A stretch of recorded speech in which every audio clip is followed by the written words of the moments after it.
હાર્દિક સૌથી વધારે મહત્વની વાત જે રીતે હમણાં એક્સપર્ટ પણ કહી રહ્યા હતા કે મહાનગરપાલિકાઓમાં કદાચ ભાજપને ઝટકો લાગી શકે તેમ છે. શું ચિત્ર રાજકોટનું, સૌરાષ્ટ્રની મહાનગરપાલિકા નગરપાલિકાઓનું જોઈ રહ્યા છો? જી, રાજકોટ મહાનગરપાલિકાની મતગણતરી છે તે થોડી વારમાં શરૂ થશે અને અત્યારે હું આપણે રાજકોટ શહેરના વિરાણી સ્કૂલના દ્રશ્યો બતાવવા માંગીશ. અહીંયા 3 વોર્ડની મતગણતરી થવાની છે. રાજકોટ મહાનગરપાલિકાની વાત કરવામાં આવે તો રાજકોટ મહાનગરપાલિકામાં જે છે જે રાજકીય વિશ્લેષકોનું માનીએ તો 10 થી 12 બેઠક એવી છે કે જે કોંગ્રેસના ફાળે જઈ શકે છે. જે 60 જેટલી બેઠક છે તે ભાજપના જે છે ફાળે જઈ શકે છે. હાલ જે રીતના રાજકોટમાં જે આમ આદમી પાર્ટી, ભાજપ અને કોંગ્રેસ દ્વારા જે છે એડી ચોટીનું જોર લગાવવા દેવામાં આવ્યું હતું. જો કે જે દિવસે જે ચૂંટણીના દિવસે જે છે ક્યાંક ને ક્યાંક વોટિંગ ઓછું થયું હતું અને એમના કારણે અનેક તર્ક વિતર્કો પણ શરૂ થયા હતા. રાજકોટ એ ભાજપનો ગઢ છે અને અહીંયા માત્ર એક જ વખત મહાનગરપાલિકામાં કોંગ્રેસનું શાસન આવ્યું છે.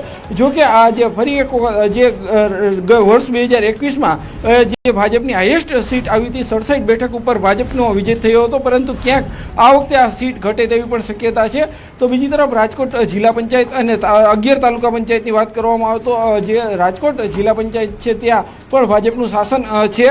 જો કે જે છે વાત જે જિલ્લા પંચાયત અને ગ્રામ્ય વિસ્તારોમાં પણ મતદાન વધ્યું હતું, ત્યારે જે મતદાન વધ્યું છે તે કેટલો જે છે ફાયદો કરાવી શકે છે. તો બીજી તરફ રાજકોટમાં જે મતદાન જે શહેરમાં જે મતદાન ઘટ્યું છે તે કેટલું જે છે કોને નુકસાન કરાવી શકે છે તે મહત્વનું છે.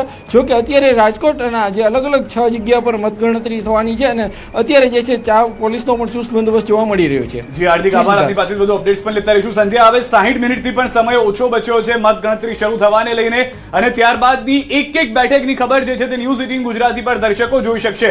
જિલ્લા પંચાયત, મહાનગરપાલિકા, નગરપાલિકા જે બેઠક તેઓ જોવા માંગતા છે તે તમામ જોવા મળશે. બિલકુલ, પહેલા બેલેટ પેપરથી શરૂઆત થશે આ મતગણતરીની અને ત્યારબાદ ઈવીએમ ખુલશે. કારણ કે જે રીતે સિદ્ધાર્થભાઈએ પણ કહ્યું કે લઘુમતી વિસ્તારોમાં વધુ મતદાન થયું છે, લોકો વધારે બહાર નીકળ્યા છે. સવાલ એ છે કે આ વખતે ગરમીનો પારો હાઈ હતો તો પછી એ વિસ્તારના લોકોને કેમ ગરમી ન લાગી, બીજા વિસ્તારના લોકોને કેમ ગરમી લાગી, આવા સવાલો પણ ઊભા થયા હતા. સવાલ અહીંયા એ છે, ઘણા બધા મુદ્દાઓ છે જે મુદ્દા ઉપર આપણે ચર્ચા પણ કરવાની છે, કારણ કે દિવસ દરમિયાન એ મુદ્દાઓ હાવી રહેવાના છે જે મતદાન પહેલા હાવી થયા હતા. એટલે કે પ્રચારમાં જે મુદ્દાઓ હાવી હતા તેને લઈને જ આપણે આ સવાલો પણ કરવાના છે કે સિદ્ધાર્થભાઈ, જે રીતે નેતાઓએ, ઉમેદવારોએ સભાઓ ગજવી તો મતદાન કેમ એ પ્રકારે ન કરાવી શક્યા? સભાઓમાં તો કહેતા હતા કે આટલી ભીડ ઉમટી રહી છે, આટલી ભીડ ઉમટી રહી છે, ક્યાંક આપણને ખુરશીઓ ખાલી પણ જોવા મળી.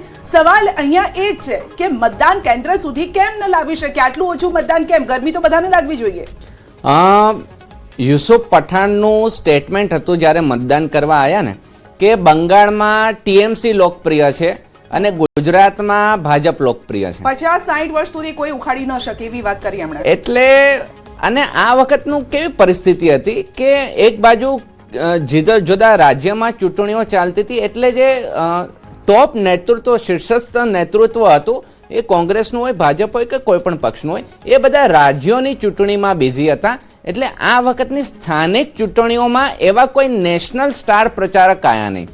અને જે પ્રમાણે સમય બદલાઈ રહ્યો છે, યુવા આગળ આવી રહ્યા છે, તો હવે લોકોને ચૂંટણીઓની સભામાં જવામાં રસ નથી.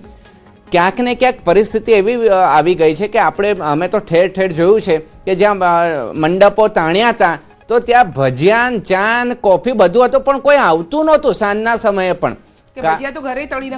કારણ કે પરિસ્થિતિ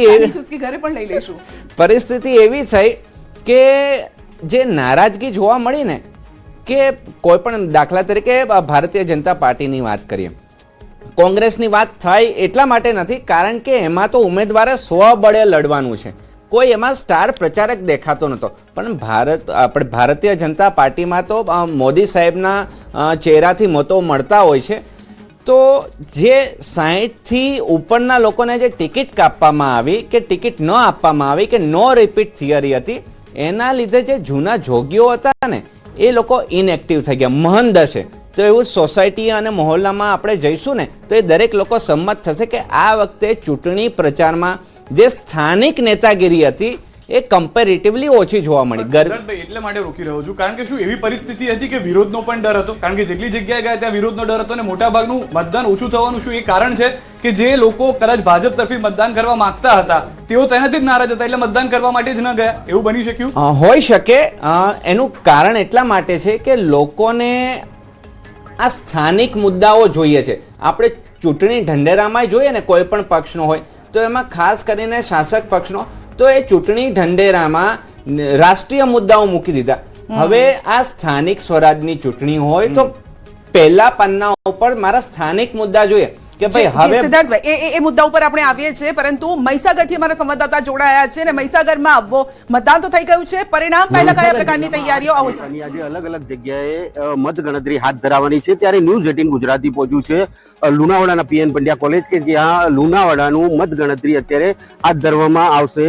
હું દ્રશ્યો બતાવી રહ્યો છું કે પીએન પંડ્યા કોલેજ કે જ્યાં આજે મતગણતરી 9 વાગ્યાના સુમારે હાથ ધરવામાં આવશે. અલગ અલગ જગ્યા કહી શકાય કે મહીસાગર જિલ્લામાં 8 તાલુકાઓમાં અલગ અલગ મામલતદાર કચેરી હોય, સ્કૂલ હોય, બાલાસિંદોરમાં સ્કૂલમાં છે અને જે સંતરામપુર છે ત્યાં આર્ટ્સ અને કોમર્સ કોલેજની અંદર જે મતગણતરી છે તે હાથ ધરવામાં આવનાર છે. દ્રશ્યો જોઈ શકો છો કે અહીંયા ચુસ્ત પોલીસ બંદોબસ્ત વચ્ચે આજે મતગણતરી હાથ ધરવામાં આવશે. અલગ અલગ જે વ્યવસ્થા છે તે તંત્ર દ્વારા પૂર્વ તૈયારીઓ કરી દેવામાં આવી છે. 147 બેઠકો કહી શકાય તાલુકા પંચાયતની અને 28 બેઠકો જિલ્લા પંચાયતની કહી શકાય. તેનું ભાવિ આજે ઈવીએમમાં બંધ છે ત્યારે 9 વાગ્યાના સુમારે મતગણતરી હાથ ધરવામાં આવશે અને ઈવીએમ ખુલશે એટલે કહી શકાય કે ઉમેદવારોનું આજે જે ભાવિ છે તે નક્કી થશે. નિતેશ ભાટિયા, ન્યૂઝ 18 ગુજરાતી, મહીસાગર.